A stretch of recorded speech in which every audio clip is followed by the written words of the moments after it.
Welcome to Pouring Game, an engaging podcast hosted by Frank Swisher that delves into the intersections of life, money, and our community.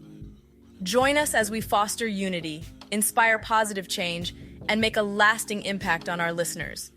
Get ready for a valuable blend of wisdom, practical tips, and motivational stories that will enhance and make a difference in your life. In today's episode, we'll cover insights on fraudsters' psychology, methods to exploit vulnerabilities for gaining trust, common MLM and Ponzi scams targeting the Black community, and institutional theft through bank overdraft fees, high interest loans, and low credit lines for monetary gain. So today we're diving into a topic that might make you question trust and vulnerability in a whole new way: the psychology of fraudsters. We all know there are people out there who want to take advantage of others, but have you ever wondered why they do it and how they're able to gain our trust? Well, buckle up because we're about to uncover some valuable insights into the minds of fraudsters. First things first, let's talk about why fraudsters do what they do. It's not just for the thrill of getting away with something, although that can definitely be a motivating factor. Many fraudsters are driven by money and material gain. They see fraud as an opportunity to make a quick buck, often at the expense of unsuspecting victims. They're looking for ways to exploit vulnerabilities in our systems and take advantage of our trust. But how do fraudsters actually gain our trust in the first place? There are a few common methods they employ to do this. One of the most effective tactics is creating a sense of familiarity. Fraudsters often try to create a personal connection with their victims, using things like shared experiences or mutual acquaintances to establish trust. This can make us more willing to let our guard down and believe that they have our best interests at heart. Another technique fraudsters use is manipulation. They're experts at playing on our emotions and exploiting our vulnerabilities. They know exactly how to push our buttons and make us feel like we're making decisions based on our own free will, when in reality, they're pulling the strings behind the scenes. It's a scary thought, but it's important to be aware of these tactics so we can protect ourselves. So what can we do to protect ourselves from falling victim to fraudsters? The most important thing is to stay vigilant and skeptical. Don't be too quick to trust someone you've just met or give out sensitive information without doing your due diligence. It's also crucial to educate ourselves about the common methods fraudsters use, so we can recognize the warning signs and take appropriate action. In conclusion, understanding the psychology of fraudsters can help us navigate the murky waters of trust and vulnerability.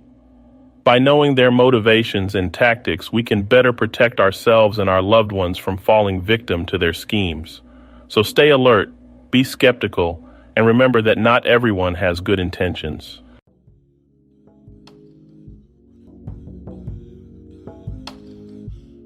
Thank you for joining us on Pouring Game. Please follow Frank Swisher on all social media under the username I am Frank Swisher.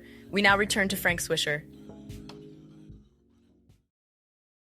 Moving on to another topic that plagues our community, let's talk about the issue of MLM and Ponzi scams that disproportionately target the Black community. Shedding light on these deceptive schemes is vital to empowering individuals and safeguarding them against falling victim to such fraudulent practices. MLM, or multi-level marketing, is a business model that relies on individuals selling products or services while also recruiting others to join their network. While legitimate MLM companies exist, it's essential to differentiate them from pyramid schemes that disguise themselves as MLM opportunities. These pyramid schemes prioritize recruitment over actual product sales, often promising lavish rewards and financial independence. Unfortunately, the reality is that the majority of participants in pyramid schemes end up losing money, while only a select few at the top benefit. Ponzi schemes, on the other hand, present themselves as investment opportunities with unrealistically high returns and minimal risk. These schemes attract new investors by using funds from previous investors to pay dividends or returns.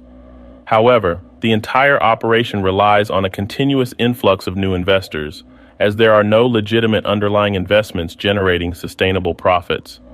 Eventually, when new investors become scarce, the scheme collapses, causing substantial financial losses for the majority of participants. The fact that these scams specifically target the Black community is deeply concerning. Often, scammers exploit systemic barriers faced by individuals in marginalized communities, such as limited access to traditional financial institutions, a lack of financial literacy resources, and historical economic disparities. By preying on these vulnerabilities, fraudsters take advantage of the aspirations for financial security and wealth creation within the Black community. To protect ourselves and our communities, it is crucial to educate ourselves about the warning signs and tactics employed by these scams.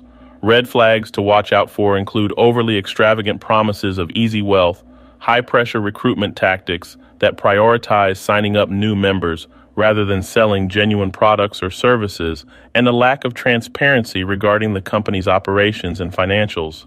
We often see this is from so-called legit business people who understands that using lower-income followers to sell products and services as get-rich-quick mindset or get wealth easy should be a definite target for our watchful eyes. By actively seeking knowledge and sharing this awareness within our communities, we can build a collective defense against these devastating scams. Empowering one another with financial literacy, promoting skepticism towards unrealistic promises, and encouraging critical thinking can help prevent individuals from falling victim to these deceptive practices. Together, we can foster resilience, educate others about the dangers of MLM and Ponzi scams, and create a stronger support network that protects our community's financial well-being.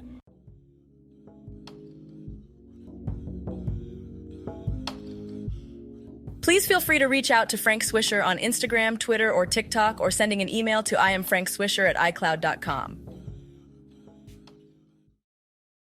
Oh boy, let's talk about something that really grinds my gears: institutional stealing of money.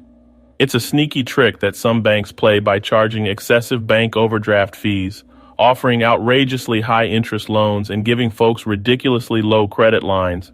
It's like they're taking candy from a baby. I mean, come on, these tactics are just plain unfair. It's bad enough that people find themselves facing financial difficulties, but to have big institutions take advantage of them, that's just low. Think about those bank overdraft fees. You make a small mistake, go over your limit by just a few dollars, and bam! Suddenly, you're hit with fees that can be way out of proportion to the actual amount you overdrew. It's like they're punishing you for making a tiny slip-up. Where's the compassion? And don't even get me started on those high-interest loans. Desperate times call for desperate measures, and sometimes people have no choice but to turn to these loans. But the interest rates they slap on them can be astronomical. It's like they're kicking you when you're already down. Lastly, the low credit lines, oh boy. You work hard to build up your credit score thinking it's going to open doors for you, but nope. Some institutions stingily give you a measly credit line, forcing you to jump through hoops just to meet your basic needs. Institutional stealing of money through bank overdraft fees, high interest loans, and low credit lines, it's a downright shame. It's about time we stood up against these unfair practices and demand better treatment from the institutions that are supposed to serve us.